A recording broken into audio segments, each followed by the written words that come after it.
So my dad and I started brainstorming a concept for what this short film could be, and because we co-write, we were like in love with the work of the Coen brothers, and specifically No Country for Old Men, and that premise of coming upon a drug deal gone bad.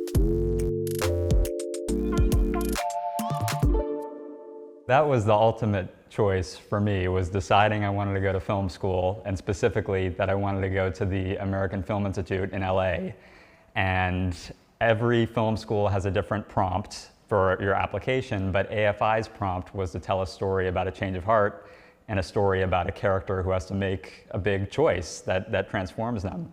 And so my dad and I started brainstorming a concept for what this short film could be.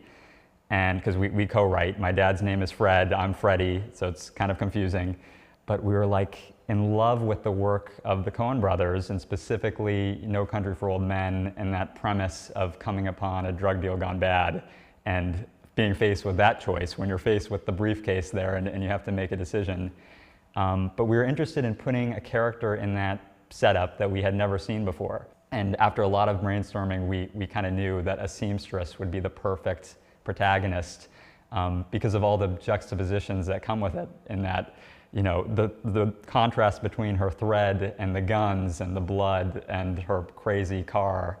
And then we just immediately went to town with the short film and coming up with this way that she can use this thread as her superpower to subvert expectations. And once we made the short, we shot it on one day in a Swiss road in the Alps.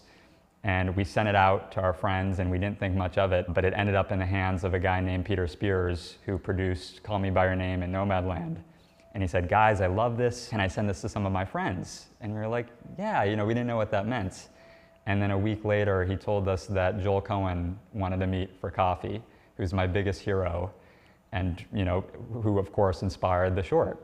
And I was terrified because I thought he was gonna yell at us for ripping off his whole setup of Fargo and No Country, but he was actually so incredibly kind and supportive and said, you know, you should, you know, turn this into a feature film and explore the other choices that this seamstress could make.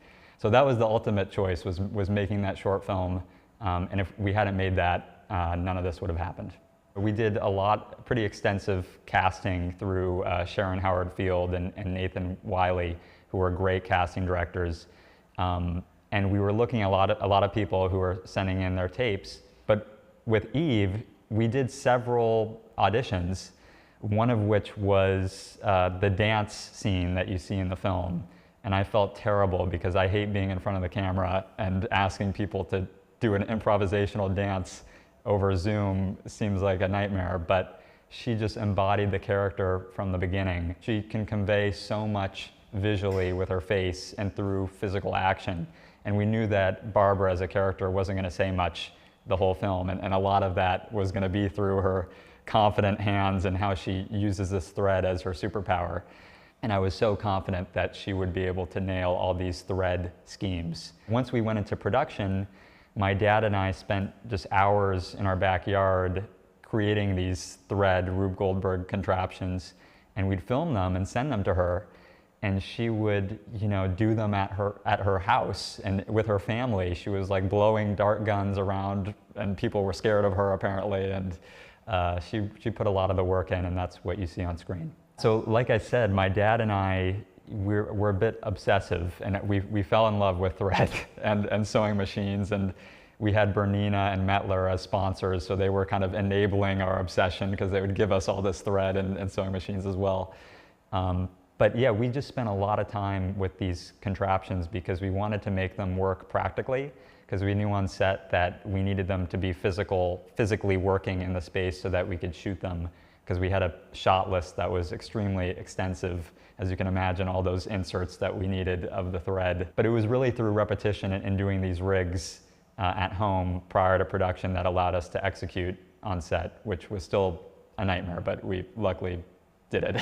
I was extremely lucky because my dad used to run an animation studio a while back, and so at the age of 9 he taught me stop motion animation, and that's when I really fell in love with it. And I would spend hours in my garage animating puppets frame by frame, and my mom's also an artist, and she would help me paint these foam core puppets, and my sister's an artist, so she was acting. So it was too many artists in my family, really. Ever since I was a kid, I was in love with it, and I quickly realized how much easier live action is because you don't have to, you know, manipulate every frame, and you can do it 24 frames in a second. But ever since I was young, I was in love with the medium, and I think the So Torn feature still has a stop motion quality to it, which I want to carry over in all my work.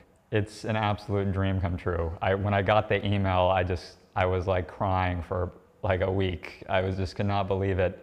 I never would have expected it, and it's just really the biggest honor to be here. And I'm terrified and excited, and it's going to be a lot of fun. But because we're a US-Swiss co-production, I also just think it's wonderful to be able to screen the film here because our entire crew is Swiss. We have Swiss actors, and I think US-Swiss co-productions are quite rare because there's not an agreement there.